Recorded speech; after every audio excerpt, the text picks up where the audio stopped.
name is Matt Clan. I just want to welcome you all. If anybody has a call to make on their cell phones, make it right now and then turn it off, please. Just want to make sure mine was off. I want to remind you also that you're about to hear a reading by the U.S. Poet Laureate, and as law requires, you are to stand when Mr. Collins approaches the podium, and you are to remain standing for the duration. Billy Collins is the author of 7 collections of poetry: Poker Face, video poems, The Apple That Astonished Paris, Questions About Angels, which was selected for the National Poetry Series, The Art of Drowning, and Picnic Lightning. Sailing Alone Around the Room, New and Selected Poems, was published by Random House in 2001. That's this one. He is the recipient of fellowships from the New York Foundation of the Arts, the National Endowment of the Arts, and the Guggenheim Foundation. His work has appeared many times in Best American Poetry anthologies. He's appeared on A Prairie Home Companion and has won such awards as the Bess Hoken Prize, the Frederick Bach Prize, the Oscar Blumenthal Prize, and the Levinson Prize. A distinguished professor of English at Lehman College and a visiting writer at Sarah Lawrence College, he's currently our nation's Poet Laureate. His new book, 9 Horses, this is an advanced uncorrected proof, is about to come out in September. Very beautiful and wonderful.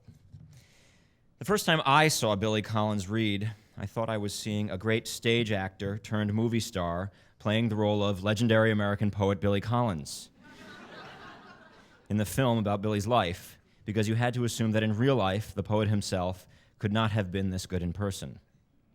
Then, a while later, luckily for me, Billy kindly became an energetic, encouraging reader of my stories, sending me detailed flattery on postcards to urge me on. I taught beside Billy in West Virginia at a writer's retreat. I had 6 students. He had somewhere around 40. I started off the weekend all worried that I was about to screw something up, carrying my briefcase everywhere I went. But Billy taught me to relax. He showed me how to dazzle the waitress. And we spent hours making fun of the slimy so-called food there, and we both hit our heads on the same rafter in the bunkhouse. And I became so envious of the way he conducted himself. He walked around that place like one of those cartoon animals in a Disney film with the voice of Dean Martin. The way he read and taught was so energetic and relaxed that I listened for anything, snoring through the wall, any clue of his secret. It was so clear to me that this was a mature, eminent poet at the top of his game. Maybe not that mature. But whatever he did seemed to bring him pleasure, while I looked at my own writing work and teaching work as a kind of salt shoveling in the salt mines. I worked on stories like an insurance salesman at a card table in his garage. I would have done anything to get closer to the secret of his gift. I want to tell you about an important conversation Billy and I had about American cinema, a conversation between literary men, a poetry giant, and an up-and-comer, a discussion that people who do not treasure great film couldn't possibly understand because it was on such a high level. We decided for some reason to exchange our favorite, stupidest movies. I sent Billy Dumb and Dumber. He sent me Booty Call. I liked Dumb and Dumber for mainly its 3 unforgettable scenes. The scene where Jim and Jeff eat too much hot sauce and have to pour ketchup and mustard all over themselves to cool off. The scene where they ride a mini bike across the country and their snots freeze and icicles off their faces. And finally, the scene where Jeff falls in love with Jim's woman, and Jim is so jealous he pukes in the bushes. I was hoping Billy would treasure these scenes as I did, but Billy didn't love these scenes. Billy thought they were stupid. And I have been left to study and to learn at the knee of a great master, and to wonder why. Because, you see, Billy sent me Booty Call for the scene where Buns is crawling under the dining room table, and when the dog sniffs Buns' ass, Buns thinks that rather than the dog's nose, it's the big toe of the girl he likes, Listerine, playing footsie with his butt. Billy didn't see the same complex interplay in Dumb and Dumber that he saw in Booty Call.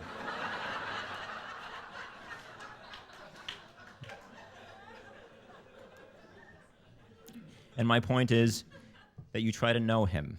You think you do, but you don't.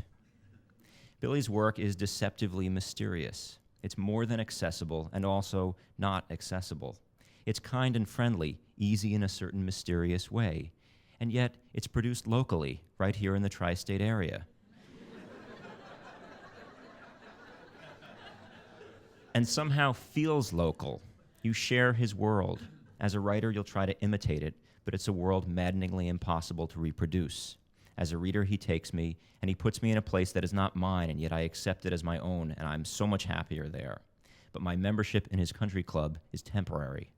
You feel you know him by reading him. You see in his poems the passage of history, of a single life, of a dog's afternoon, of a poet's brilliant career. It's there at your fingertips, but it's gone when you touch it.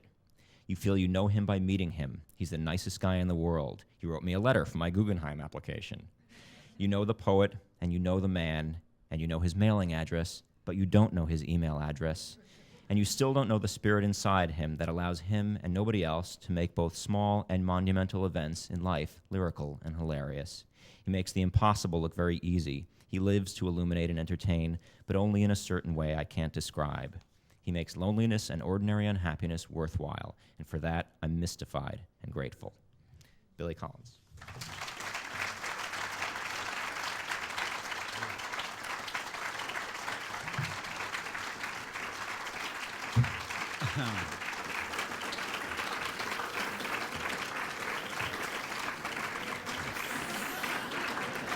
No.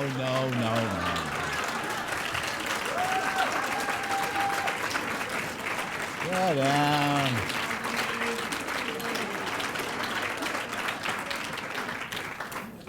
Thank you. It's the law. Thank you, Matt Clam. Are there any questions? That was just that was a performance in itself. Thank you. That's unforgettable. What you said, whatever you said. Very good. I want to. I'm just going to read some poems, and then I'm pretty reader conscious, and I've gotten kind of into trouble for this, I suppose. But as someone said earlier this week, if you write, you posit by the act of writing a kind of utopia of readers. You hope that there's a group of them out there that will become real. And often since I know nothing about my readers, I accept that they me. When I often write a poem that simply addresses them, and I discuss their reading of me. And I try to start most of my books with the poem just addressed to the reader as a kind of welcoming mat. And this is, I've written a lot of these types of poems, and this is one of them. It's just called You Reader, You, Reader. I wonder how you are going to feel when you find out that I wrote this instead of you, that it was I who got up early to sit in the kitchen and mention with a pen the rain-soaked windows, the ivy wallpaper, and the goldfish circling in its bowl. Go ahead and turn aside, bite your lip and tear out the page, but listen, it was just a matter of time before one of us happened to notice the unlit candles and the clock humming on the wall. Plus, nothing happened that morning. A song on the radio, a car whistling along the road outside, and I was only thinking about the shakers of salt and pepper that were standing side by side on a placemat. I wondered if they had become friends after all these years, or if they still were strangers to one another, like you and I, who managed to be known and unknown to each other at the same time. Me at this table with a bowl of pears, you leaning in a doorway somewhere near some blue hydrangeas, reading this. So that's for you. And someone said that there's also this quiz, what's the most beautiful word in the English language? And one famous person, I forget the name, said evening. I almost agree. Another person said swallow, and the interviewer said the noun or the verb. Probably the noun. But this is a little poem, a little mini meditation just called In the Evening. The heads of roses begin to droop. The bee who has been hauling his gold all day finds a hexagon in which to rest. In the sky, traces of clouds, the last few darting birds, and on the horizon, watercolors. I light a candle on the wood table. The white cat sits facing the wall. The horse in the field is asleep on its feet. I take another sip of wine. I pick up an onion and a knife. And the past and the future, just a child with two masks. This poem I'm going to read has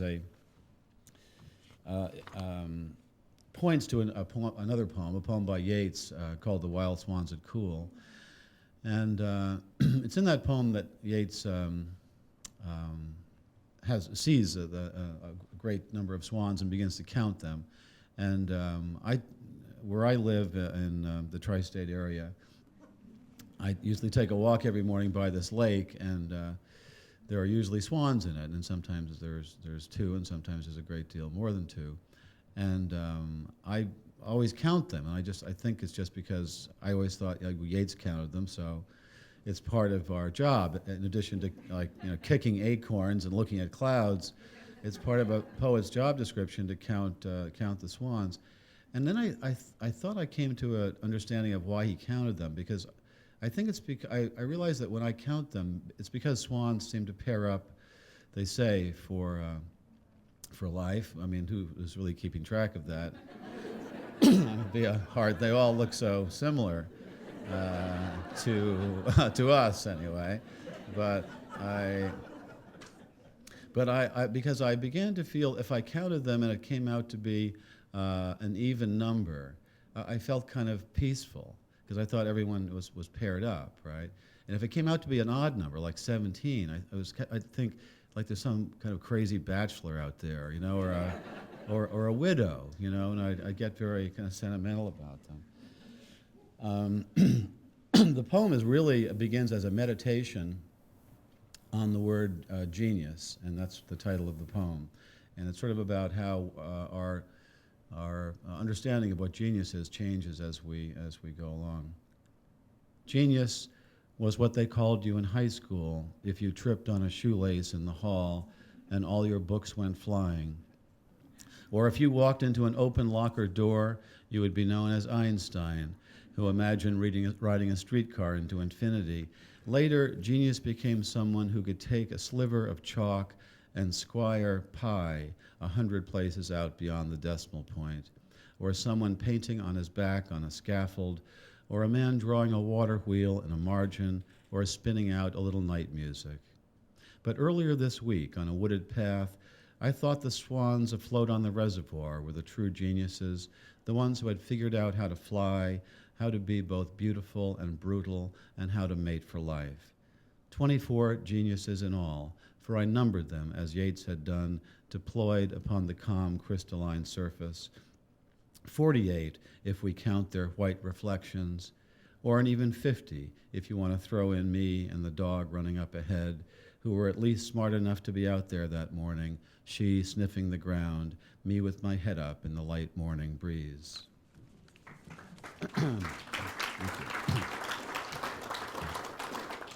Thank you very much. Now I'll read some poems from this book called 9 Horses that's coming out soon. And this is a poem, very simple, descriptive poem, which was written down pretty much as it happened, and not one of those poems that's easy to write as opposed to all the other ones. And it's simply called Love. The boy at the far end of the train car kept looking behind him as if he were afraid or expecting someone. And then she appeared in the glass door of the forward car, and he rose and opened the door and let her in. And she entered the car carrying a large black case in the unmistakable shape of a cello. She looked like an angel with a high forehead and somber eyes, and her hair was tied up behind her neck with a black bow. And because of all that, he seemed a little awkward in his happiness to see her, whereas she was simply there, perfectly existing as a creature with a soft face who played the cello. And the reason I am writing this on the back of a manila envelope, now that they have left the train together, is to tell you that when she turned to lift the large, delicate cello onto the overhead rack, I saw him looking up at her and what she was doing, the way the eyes of saints are painted when they are looking up at God, when he is doing something remarkable, something that identifies him as God. So that's that little pair of lovers. This is a poem on the common subject of getting a song stuck in your head all day or all week. and so on. It seems that there is a kind of inverse relationship between the quality of the song and its tenacity to take up space in your brain. And there are suggested remedies for this. One of them is if you take a good song, you can kind of blow out the bad song by repeated hearings, whereas I found that this just makes the bad song bear down with more fiercely, with its talon-like grip on your head. And there's another theory that the song called My Bucket's Got a Hole in It will get rid of any song. I've never really tested that out, but so it's about that. That's what the poem is about, and it's called More Than a Woman.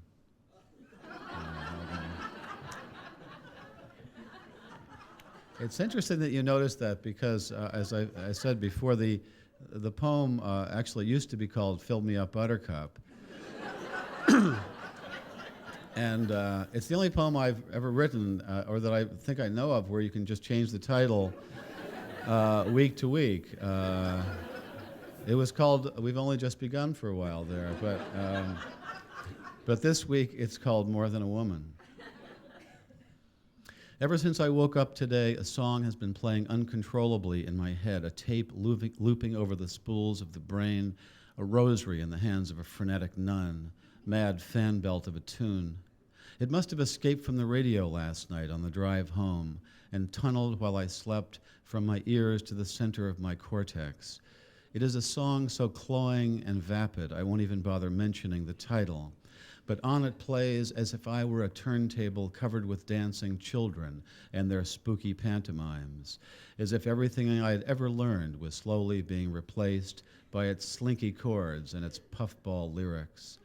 It played while I watered the plant and continued when I brought in the mail and fanned out the letters on a table.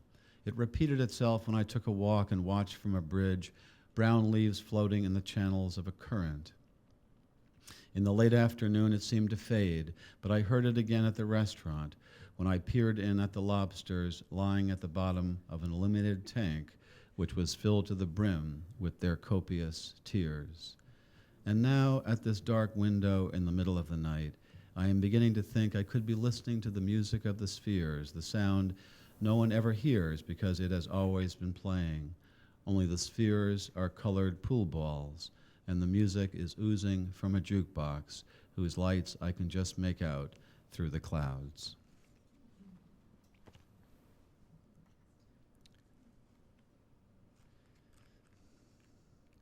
This is a poem, it's based on, well, poets do all writers take from other people. During a conference like this, I kind of forget who said what. You listen to so many writers, and then I kind of catch myself when I think, who should I attribute that to, realizing that I've really stolen all of it, and I'm not going to attribute any of it to anybody. So, really, what difference does it make? It's just kind of a general holding up the whole group. But this poem, I stole 2 lines from a poet, and the first 2 lines of a poem. I forget the title of his poem. I would have forgotten his name, but I wrote it down here in the book. His name is Jacques Criquillon, and I looked in the magazine. I found this poem in, whose name I also forget, the name of the magazine. In the back of the magazine, it simply said, Jacques Criquillon lives in Belgium. So I thought that's a fairly safe distance to me to kind of play fast and loose with his poem. So I took the first 2 lines of his poem, and I made it the first 2 lines of my poem, and I do give him credit here. The first 2 lines of Jacques Criquillon's poem are, you are the bread and the knife, the crystal goblet and the wine. And he kind of goes on in that vein for a while. And my poem, my rewriting of his poem is called Litany. You are the bread and the knife, the crystal goblet and the wine. You are the dew on the morning grass and the burning wheel of the sun. You are the white apron of the baker and the marsh bird suddenly in flight. However, you are not the wind in the orchard, the plums on the counter, or the house of cards, and you are certainly not the pine-scented air. There is no way you are the pine-scented air. It is possible that you are the fish under the bridge, maybe even the pigeon on the general's head, but you are not even close to being the field of cornflowers at dusk. And a quick look in the mirror will show that you are neither the boots in the corner nor the boat asleep in its boathouse. It might interest you to know, speaking of the plentiful imagery of the world, that I am the sound of rain on the roof. I also happen to be the shooting star, the evening paper blowing down an alley, and the basket of chestnuts on the kitchen table. I am also the moon in the trees and the blind woman's teacup. But don't worry, I am not the bread and the knife. You are still the bread and the knife. You will always be the bread and the knife, not to mention the crystal goblet, and somehow the wine.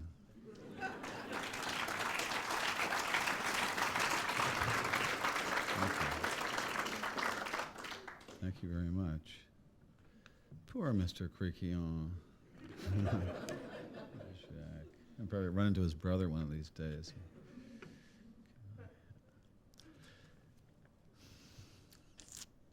This is a poem about typewriters. Remember typewriters? Now,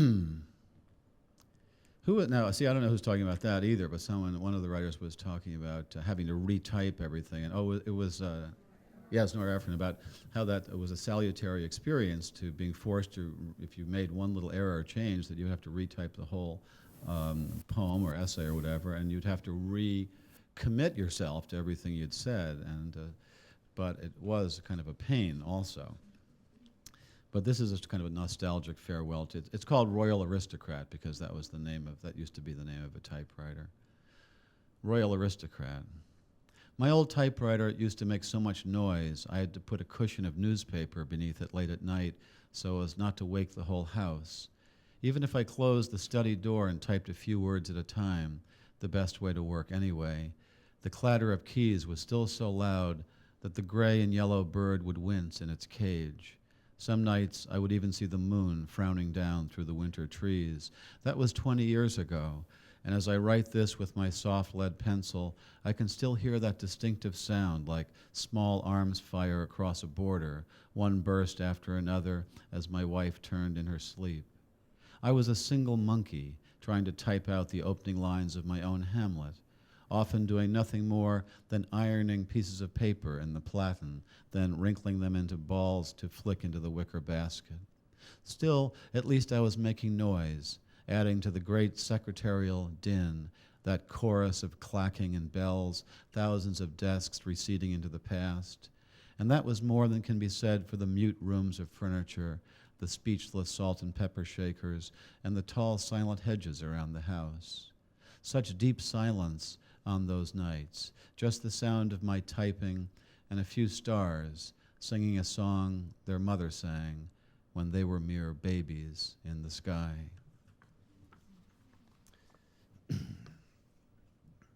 When I finish a poem like that, I have a feeling that the attendant is going to come and take me for my walk. I'm in a kind of exclusive mental hospital somewhere in Connecticut, and because it is a kind of legitimate form of craziness. That here's a poem about my dog who kind of comes walking into these poems the way she would just walk into a room, but this poem is dedicated to her, and it's called Dharma. The way the dog trots out the front door every morning without a hat or an umbrella, without any money or the keys to her doghouse, never fails to fill the saucer of my heart with milky admiration. Who provides a finer example of a life without encumbrance? Thoreau in his curtainless hut with a single plate, a single spoon, Gandhi with his staff and his knotted diapers? Off she goes into the material world with nothing but her brown coat and her modest blue collar, following only her wet nose, the twin portals of her steady breathing, followed only by the plume of her tail. If only she did not shove the cat aside every morning and eat all his food. What a model of self-containment she would be, what a paragon of earthly detachment, if only she were not so eager for a rub behind the ears, so acrobatic in her welcomes, if only I were not her God. So that's her. Oh, I got that puppy in the window sound out of you. That's good. I like that. See if I can do that again. I'm going to read this poem for the distinguished Frank McCourt. It's called Afternoon with Irish Cows. There were a few dozen across the field. There were a few dozen who occupied the field across the road from where we lived, stepping all day from tuft to tuft, their big heads down in the soft grass, though I would sometimes pass a window and look out to see the field suddenly empty, as if they had taken wing, flown off to another county. Then later I would open the blue front door, and again the field would be full of their munching, or they would be lying down on the black and white maps of their sides, facing in all directions, waiting for rain. How mysterious, how patient, and how dumbfounded they appeared in the long quiet of the afternoons. But every once in a while, one of them would let out a sound so phenomenal that I would put down the paper or the knife I was cutting an apple with and walk across the road to the stone wall to see which one of them was being torched or pierced through the side with a long spear. Yes, it sounded like pain until I could see the noisy one anchored there on all fours, her neck outstretched, her bellowing head laboring upward as she gave voice to the rising, full-bodied cry that began in the darkness of her belly and echoed up through her bowed ribs into her gaping mouth.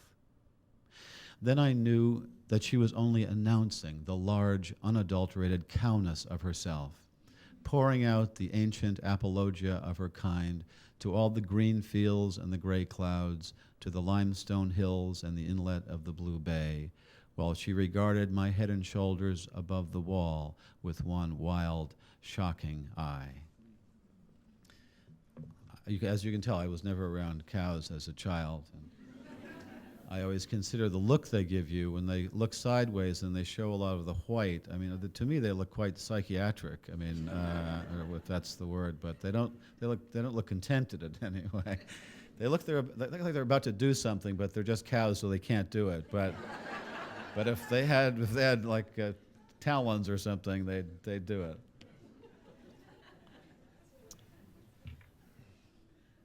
All right, this is a sort of a more formal poem called Sonnet, and in this book here, and I mention mentioned the Italian poet Petrarch, and who kind of started the sonnet in a way, or at least got it up and running, and so it could be imported to England and then anglicized and perfected and killed by Shakespeare. And Petrarch dedicated all of his love poems to a woman he called Laura, and she's mentioned in here too. And my poem is just called Sonnet. All we need is 14 lines, well, 13 now, and after this one just a dozen, to launch a little ship on love's storm-tossed seas, then only 10 more left like rows of beans. How easily it goes, unless you get Elizabethan and insist the iambic bongos must be played and rhymes positioned at the ends of lines, one for every station of the cross. But hang on here while we make the turn into the final 6, where all will be resolved, where longing and heartache will find an end, where Laura will tell Petrarch to put down his pen, take off those crazy medieval tights, blow out the lights, and come at last to bed.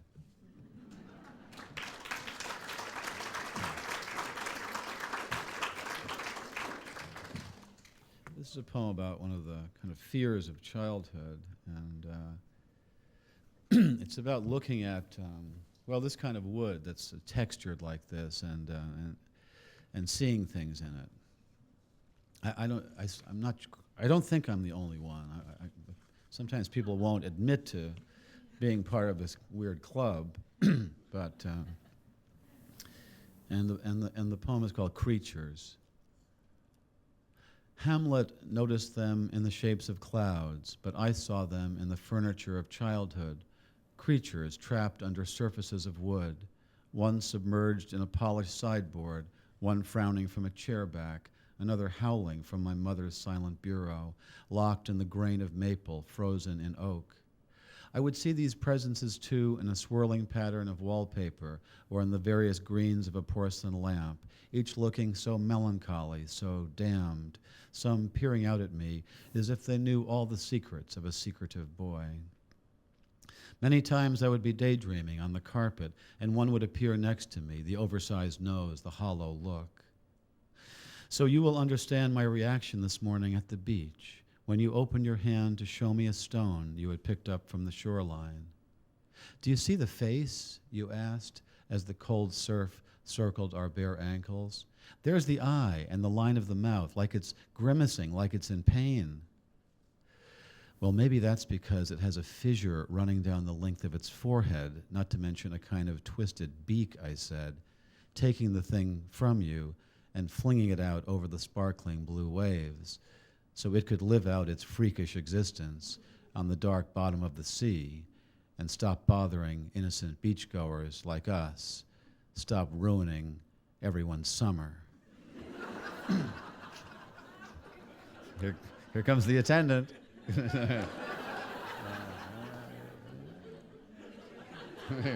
You're late. All right. This is a poem about a haiku, and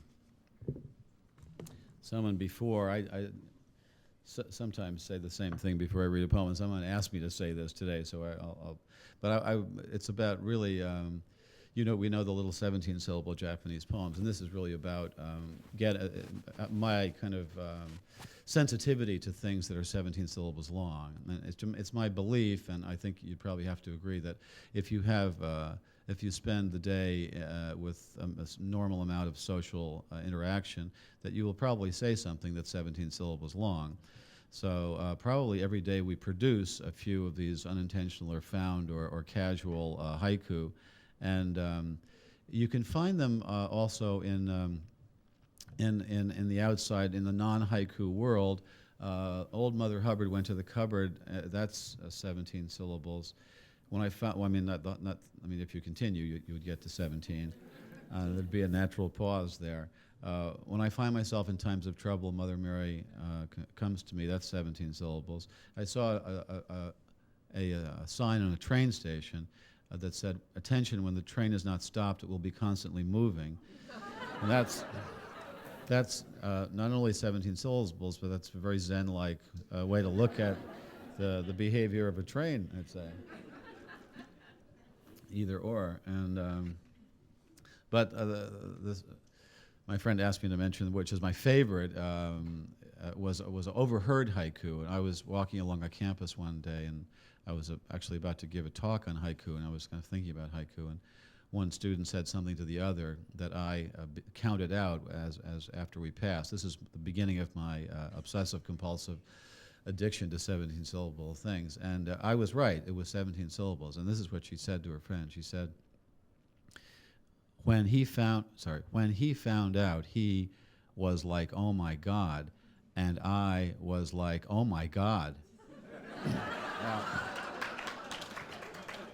as you can imagine, she said it a lot faster than I just said it. She said it with that, Valley Girl speed, and so I thought it was pretty smart to even know that even at that speed, it was probably 17 syllables. But the poem has nothing to do with any of that, and it's called, it's about a real haiku, and it's called Japan. Today I passed the time reading a favorite haiku, saying the few words over and over. It feels like eating the same small perfect grape again and again. I walk through the rooms of the house reciting it, and leave its letters falling through the air of every room. I stand by the big silence of the piano and say it. I say it in front of a painting of the sea. I tap out its rhythm on an empty shelf. I listen to myself saying it, then I say it without listening, then I hear it without saying it. And when the dog looks up at me, I kneel down on the floor and whisper it into each of his long white ears. It's the one about the 1-ton temple bell with the moth sleeping on its surface. And every time I say it, I feel the excruciating pressure of the moth on the surface of the iron bell. When I say it at the window, the bell is the world, and I am the moth resting there. When I say it into the mirror, I am the heavy bell, and the moth is life with its papery wings. And later, when I say it to you in the dark, you are the bell, and I am the tongue of the bell, ringing you, and the moth has flown from its line and moves like a hinge in the air above our bed.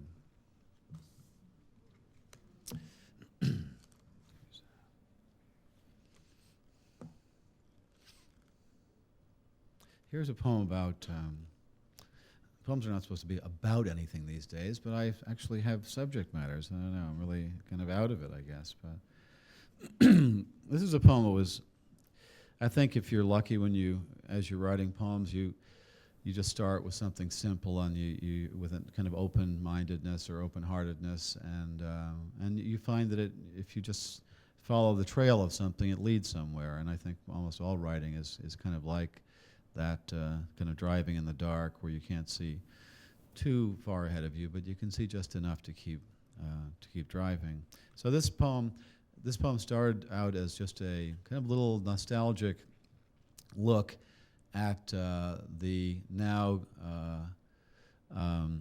dead fashion of men wearing hats, particularly in cities.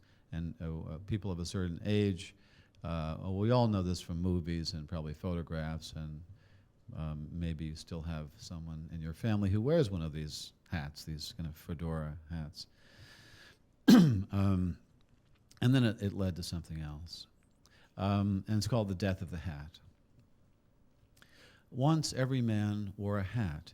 In the ashen newsreels, the avenues of cities are broad rivers flowing with hats.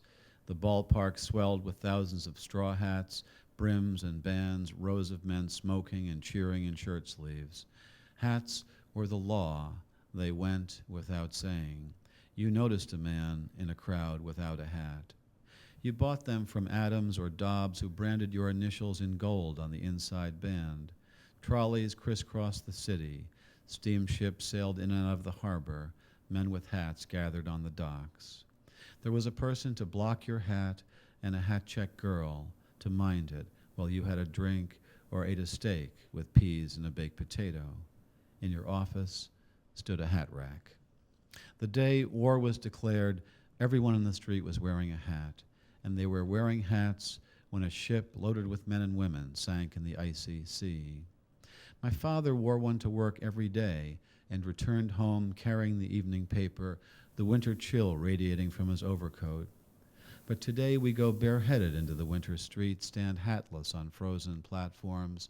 Today the mailboxes on the roadside and the spruce trees behind the house wear cold white hats of snow. Mice scurry from the stone walls at night in their thin fur hats to eat the birdseed that has spilled. And now my father, after a life of work, wears a hat of earth, and on top of that, a lighter one of cloud and sky, a hat of wind.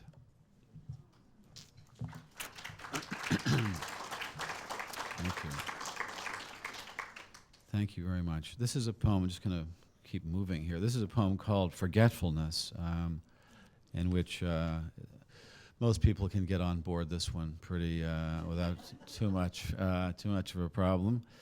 And it starts out with that particular kind of forgetfulness, some people call literary amnesia, where you forget what you've read, or in some cases all of what you've read. Forgetfulness. The name of the author is the first to go, followed obediently by the title, the plot, the heartbreaking conclusion, the entire novel, which suddenly becomes one you have never read, never even heard of. It is as if, one by one, the memories you used to harbor decided to retire to the southern hemisphere of the brain, to a little fishing village where there are no phones. Long ago, you kissed the names of the 9 muses goodbye, and you watched the quadratic equation pack its bag. And even now, as you memorize the order of the planets, something else is slipping away, a state flower, perhaps the address of an uncle, the capital of Paraguay. Whatever it is you are struggling to remember, it is not poised on the tip of your tongue, not even lurking in some obscure corner of your spleen. It has floated away down a dark mythological river whose name begins with an L, as far as you can recall, well on your own way to oblivion, where you will join those who have even forgotten how to swim and how to ride a bicycle. No wonder you rise in the middle of the night to look up the date of a famous battle in a book on war. No wonder the moon in the window seems to have drifted out of a love poem that you used to know by heart. Thank you. I like to follow, this is from the same book, and I like to follow that poem with a poem that is called Nostalgia, and it really is I'd say a kind of parody or send up of this idea that we can control time, or at least sentimentalize time by dividing it into decades. And this was very popular, as you remember, if you do remember the 20th century. This was, we all have our favorite little memories. It was skateboarding and World War I, and I don't know, it's just so much there. It seemed like a very long century. But we were very fond of saying the 50s and the 70s and it's very 90s and that kind of thing. So this is just a takeoff on that, and it's called Nostalgia. It's called Nostalgia because I always thought we were kind of, there was a pressure to feel nostalgic about these little caricatures of time. Nostalgia. Remember the 1340s? We were doing a dance called the catapult. You always wore brown, the color craze of the decade. And I was draped in one of those capes that were popular, the ones with unicorns and pomegranates and needlework. Everyone would pause for beer and onions in the afternoon, and at night we would play a game called Find the Cow. Everything was hand-lettered back then, not like today. Whereas the summer of 1572 gone. Brocade and sonnet marathons were the rage. We used to dress up in the flags of rival baronies and conquer one another in cold rooms of stone. Out on the dance floor, we were all doing the struggle, while your sister practiced the Daphne all alone in her room. We borrowed the jargon of farriers for our slang. These days, language seems transparent, a badly broken code. The 1790s will never come again. Childhood was big. People would take walks to the very tops of hills and write down what they saw in their journals without speaking. Our collars were high, our hats were extremely soft. We would surprise each other with alphabets made of twigs. It was a wonderful time to be alive, or even dead. I am very fond of the period between 1815 and 1821. Europe trembled while we sat still for our portraits. And I would love to return to 1901, if only for a moment, time enough to wind up a music box and do a few dance steps, or shoot me back to 1922 or 1941, or at least let me recapture the serenity of last month when we picked berries together and glided through afternoons in a canoe. Even this morning would be an improvement over the present. I was in the garden then, surrounded by the hum of bees and the Latin names of flowers, watching the early light flash off the slanted windows of the greenhouse and silver the limbs on the rows of dark hemlocks. As usual, I was thinking about the moments of the past, letting my memory rush over them like water rushing over the stones on the bottom of a stream. I was even thinking a little about the future, that place where people are doing a dance we cannot imagine, a dance whose name we could only guess.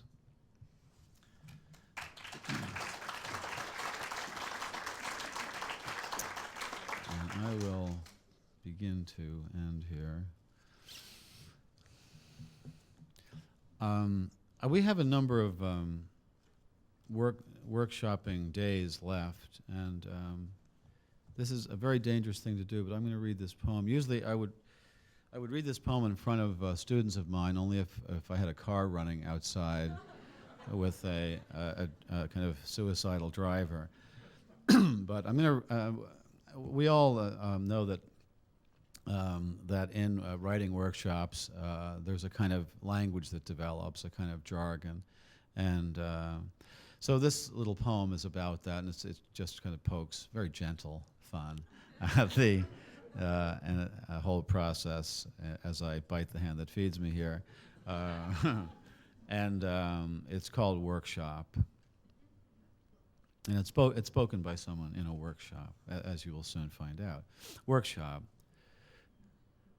I might as well begin by saying how much I like the title. It gets me right away because I'm in a workshop now, so immediately the poem has my attention. Like the ancient mariner grabbing me by the sleeve. And I like the first couple of stanzas, the way they establish this mode of self-pointing that runs throughout the poem and tells us that words are food thrown down on the ground for other words to eat. I can almost taste the tail of the snake in its own mouth, if you know what I mean. But what I'm not sure about is the voice, which sounds in places very casual, very blue jeans, but other times seems standoffish, professorial in the worst sense of the word, like the poem is blowing pipe smoke in my face. But maybe that's just what it wants to do. What I did find engaging were the middle stanzas, especially the fourth one. I like the image of clouds flying like lozenges, which gives me a very clear picture. And I really like how this drawbridge operator just appears out of the blue with his feet up on the iron railing and his fishing pole jigging. I like jigging. Jigging a hook in the slow industrial canal below. I love slow industrial canal below, all those L's. Maybe it's just me, but the next stanza is where I start to have a problem. I mean, how can the evening bump into the stars? And what's an obligato of snow? Also, I roam the decaffeinated streets. At that point, I'm lost. I need help. The other thing that throws me off, and maybe this is just me, is the way the scene keeps shifting around. First, we're in this big aerodrome, and the speaker is inspecting a row of dirigibles, which makes me think this could be a dream. And then he takes us into his garden, the part with the dahlias and the coiling hose.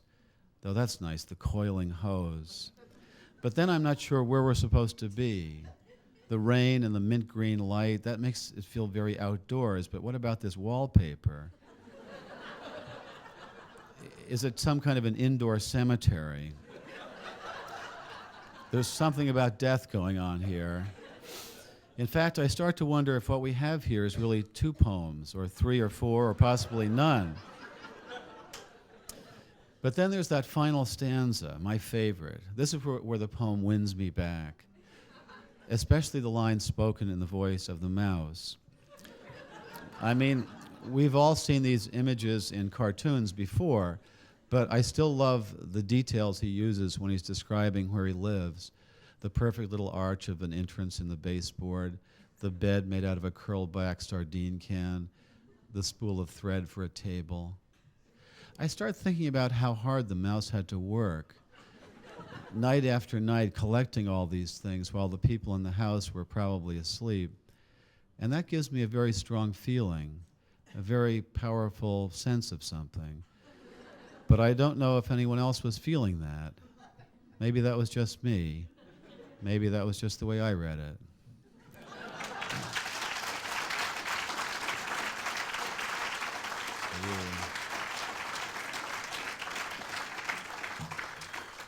So you'll forgive me. I don't know if my students will give me a look next time we meet, but I'm going to read just two more poems, if that's okay. This is a poem about birthdays, and it's about authors, poets certainly have to, they almost have to write a poem when they have a birthday you can divide by 10. And you could look at any collection of poetry and you'll see poems about turning 30 and 40 and 50 and all the kind of, most of these poems tend to be self-dramatizing, The atmosphere is always rather gloomy. And I wanted to get a sense of where all this started, and so I wrote this poem called On Turning 10. On Turning 10. The whole idea of it makes me feel like I'm coming down with something worse than any stomach ache or the headaches I get from reading in bad light, a kind of measles of the spirit, a mumps of the psyche. You tell me it is too early to be looking back, but that is because you have forgotten the perfect simplicity of being one and the beautiful complexity introduced by two. But I can lie on my bed and remember every digit. At 4, I was an Arabian wizard. I could make myself invisible by drinking a glass of milk a certain way. At 7, I was a soldier. At 9, a prince. But now I am mostly at the window, watching the late afternoon light. Back then, it never fell so solemnly against the side of my treehouse, and my bicycle never leaned against the garage as it does today, all the dark blue speed drained out of it. This is the beginning of sadness, I say to myself as I walk through the universe in my sneakers. It is time to say goodbye to my imaginary friends, time to turn the first big number. It seems only yesterday I used to believe there was nothing under my skin but light. If you cut me, I would shine. But now, when I fall upon the sidewalks of life, I skin my knees. I bleed.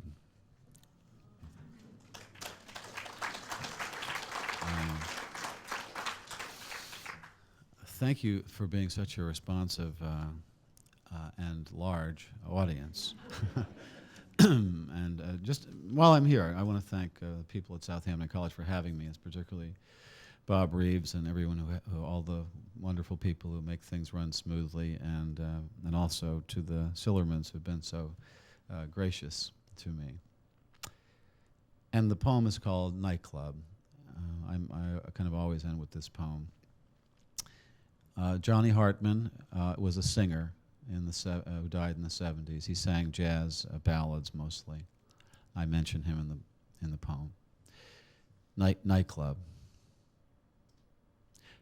You are so beautiful, and I am a fool to be in love with you, is a theme that keeps coming up in songs and poems. There seems to be no room for variation. I have never heard anyone sing, I am so beautiful, and you are a fool to be in love with me. Even though this notion has surely crossed the minds of women and men alike. You are so beautiful, too bad you're a fool is another one you don't hear. Or you are a fool to consider me beautiful. That one you will never hear, guaranteed. For no particular reason this afternoon, I'm listening to Johnny Hartman, whose dark voice can curl around the concepts of love, beauty, and foolishness like no one else's can. It feels like smoke curling up from a cigarette someone left burning on a baby grand piano around 3 o'clock in the morning, smoke that billows up into the bright lights while out there in the darkness some of the beautiful fools have gathered around little tables to listen, some with their eyes closed, others leaning forward into the music as if it were holding them up, or just twirling the loose ice in a glass, slipping by degrees into a rhythmic dream. Yes, there is all this foolish beauty born beyond midnight that has no desire to go home, especially now when everyone in the room is watching the large man with the tenor sax that hangs from his neck like a golden fish. He moves forward to the edge of the stage and hands the instrument down to me and nods that I should play. So I put the mouthpiece to my lips and blow into it with all my living breath. We are all so foolish, my long bebop solo begins by saying, so damn foolish, we have become beautiful without even knowing it. Thank you.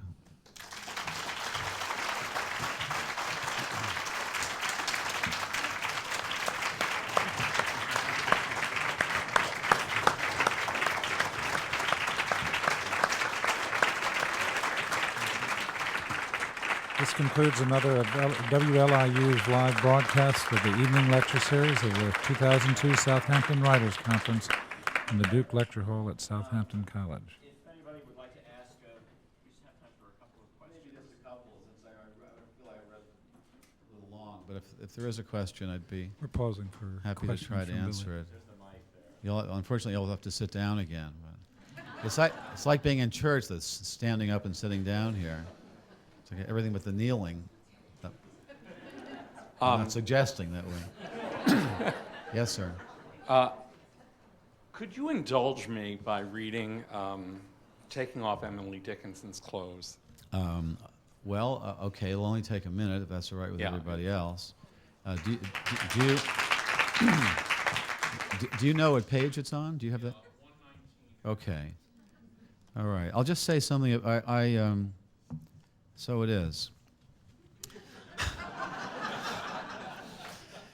And isn't that the moon up there?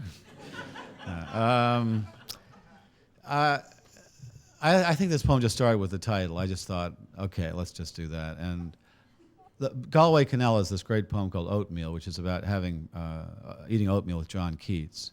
He says eating oatmeal alone is very bad for the spirit, so he has oatmeal with different historical characters. And so he has oatmeal with Keats, and they talk about how he wrote Ode to a Nightingale and all that.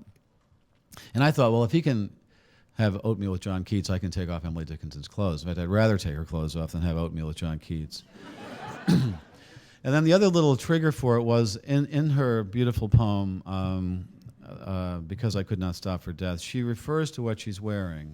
As she's in this carriage being borne away to immortality, she says, "The dew grew quivering and chill, and only gossamer my gown, my tippet only tulle," and tulle is a light silk.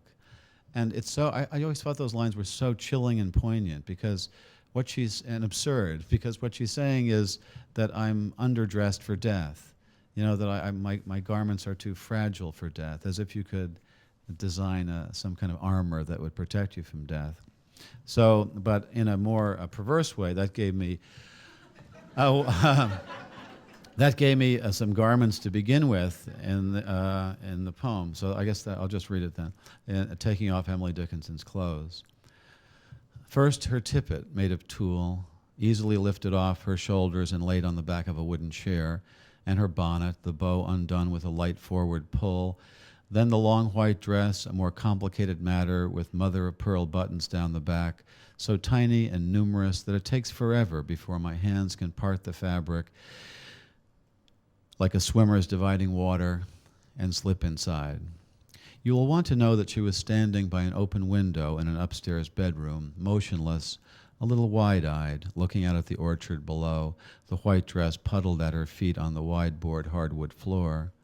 The complexity of women's undergarments in 19th century America is not to be waved off, and I proceeded like a polar explorer through clips, clasps, moorings, catches, straps, and whalebone stays, sailing toward the iceberg of her nakedness.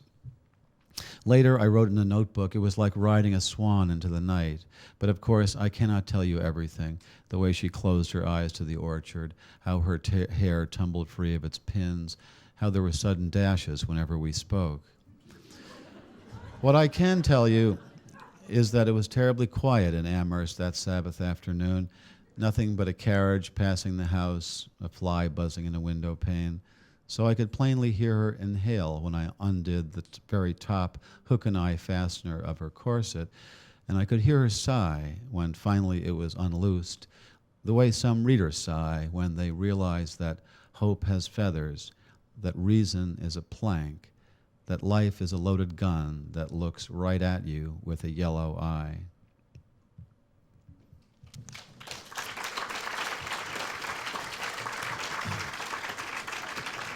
I didn't understand that yellow eye image in the poem, but it's the gun firing. It's it's the flame coming out of the rifle end. So not only is life a loaded gun, it's a gun that has been fired at you, and the bullet of death is moving toward you always. It's a very dramatic image. You'll laugh at anything. Yeah. Yeah, you'd think something happened along those lines. Yeah, no, just some severe concussions. Maybe what? What book is nostalgia in? It's in this book here. Sailing Alone Around the Room. Right, gentle purchaser.